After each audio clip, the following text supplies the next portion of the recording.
नमस्कार, India news Uttar Pradesh Uttarakhand देख रहे हैं आप और न्यूज रूम लाइव में मैं हूं आपके साथ सीमा चौधरी। चलिए खबरों की ओर रुख करते हैं। इस वक्त की बड़ी खबर सामने आ रही है, तो इस वक्त की अहम खबर आपको बता दें, सीएम योगी आदित्यनाथ का बड़ा बयान सामने आया है। तो इस वक्त की बड़ी जानकारी आपको बता दें, सीएम योगी आदित्यनाथ का अयोध्या मंदिर को लेकर के बड़ा बयान सामने आया है। जहां राम मंदिर के लिए सत्ता गंवानी पड़े तो कोई समस्या नहीं है।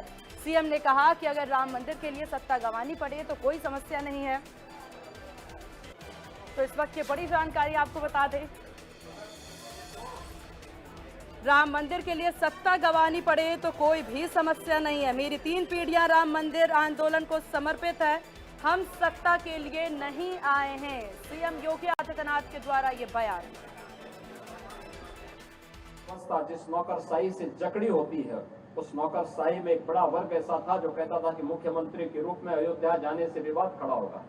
हमने कभी विवाद खड़ा होता तो होने दीजिए, लेकिन अयोध्या के बारे में कुछ सोचने की आवश्यकता है। फिर एक वर्ग ऐसा था जिसने कहा कि आप जाएंगे फिर राम मंदिर की बात होगी। तो मैंने कहा कौन हम सत्ता के लिए आए हैं, राम मंदिर के लिए सत्ता भी गंवानी पड़ेगी तो कोई समस्या नहीं होनी चाहिए। और हम लोग उस समय फिर इस कार्यक्रम के साथ जुड़े। मैंने से 19 अवस्थी से कहा, मैंने कहा बस चुपचाप जाकर के देखो दीपोत्सव का कार्यक्रम कैसे हो सकता।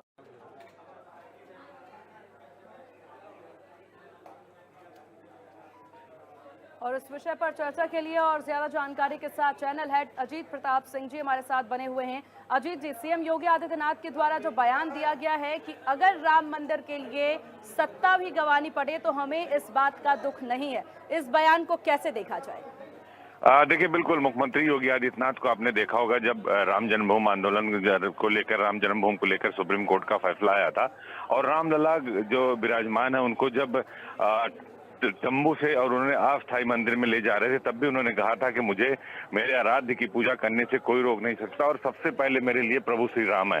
आज भी उन्होंने अयोध्या में, धर्मनगरी अयोध्या में रामलला का दर्शन किया, हनुमानगढ़ी गए और फिर उन्होंने कहा कि अगर राम के लिए, भगवान राम के लिए, राम मंदिर के लिए अगर सत्ता जाए तो उस पर कोई परवाह नहीं पड़ती, सत्ता चली जाए।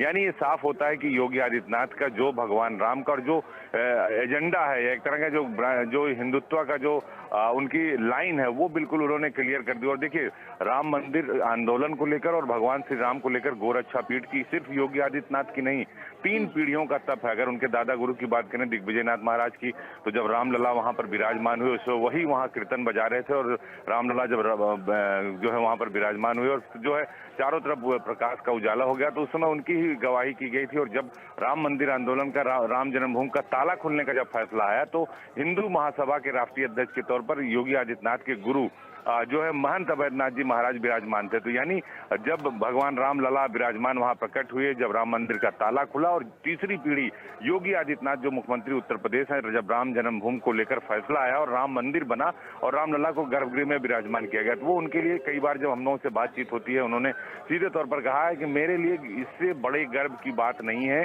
कि जिस आंदोलन को मेरे दादा गुरु ने शुरू किया था उसका जो वो मेरे मुख्यमंत्री रहते और राम मंदिर बना और रामलला गर्भगृह में विराजमान है। तो सीधे तौर पर उन्होंने कहा कि भगवान राम और राम मंदिर से किसी प्रकार का कोई समझौता नहीं होगा। उत्तर प्रदेश की जो विकास बुकलेट आई थी, आपने देखा होगा, उस पर भी रामलला विराजमान की पहले पन्ने पर तस्वीर थी, जिसको लेकर विपक्ष ने कई सारे सवाल किए। लेकिन योगी आदित्यनाथ ने, मुख्यमंत्री उत्तर प्रदेश ने सीधे तौर पर कहा कि हम भगवान राम को लेकर किसी भी तरह का कोई समझौता नहीं करने वाले। और आप देखिए लगातार वो देखिए, चाहे औरंगजेब की बात हो, कल आपने देखा बहराइच में उन्होंने कहा कि सलार गाजी मसूद को लेकर और जो है महाराजा सुहेलदेव को लेकर बोला, महाराष्ट्र में छत्रपति शिवाजी को लेकर बोला। जो हिंदुत्व की लाइन है, जो राष्ट्रवाद की लाइन है, एक तरीके से कहा जाए राष्ट्रवाद और सनातनी जो लाइन है, उसको लेकर योगी आदित्यनाथ लगातार अग्रेसिव रहते हैं। महाकुंभ को लेकर देखिए, वो लगातार विपक्ष पर वार करते रहते हैं। तो जो सनातन की पहचान है, जो हिंदुत्व की पहचान, उस बात को आगे बढ़ा रहे हैं और वो उन्होंने स्पष्ट क्लियर कर दिया कि हमारे लिए प्रभु श्री राम, हमारे लिए राम मंदिर सबसे पहले है, बाकी सब कुछ बाद में। इसके लिए अगर सत्ता चली जाए तो उन्हें कोई फर्क नहीं पड़ता। और ये वो कहकर और कर भी उन्होंने पहले दिखाया, क्योंकि उस आंदोलन के वो अगुआ रहे हैं।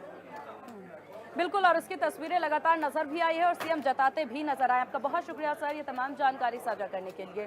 तो लगातार देखिए, सीएम योगी आदित्यनाथ के द्वारा ये बयान दे दिया गया है कि राम मंदिर के लिए अब उन्हें अगर सत्ता गंवानी पड़ती है तो इनके लिए कोई बड़ी बात नहीं। तो यहाँ देखिए सीएम योगी आदित्यनाथ के द्वारा दिया गया बयान कि राम मंदिर के लिए अगर उन्हें सत्ता गंवानी पड़े तो ये कोई बड़ी बात नहीं है और उस बात को लेकर उन्हें कोई पछतावा नहीं होगा।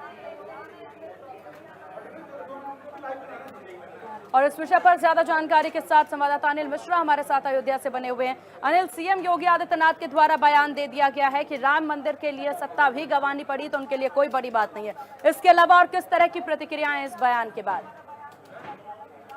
देखिए, जो अपेक्षाएं थी लोगों को कि सूबे के मुख्यमंत्री योगी आदित्यनाथ जब सत्ता में आएंगे तो जो अचेतावस्था में रामनगरी अयोध्या पड़ी है उसको नई चेतना मिलेगी।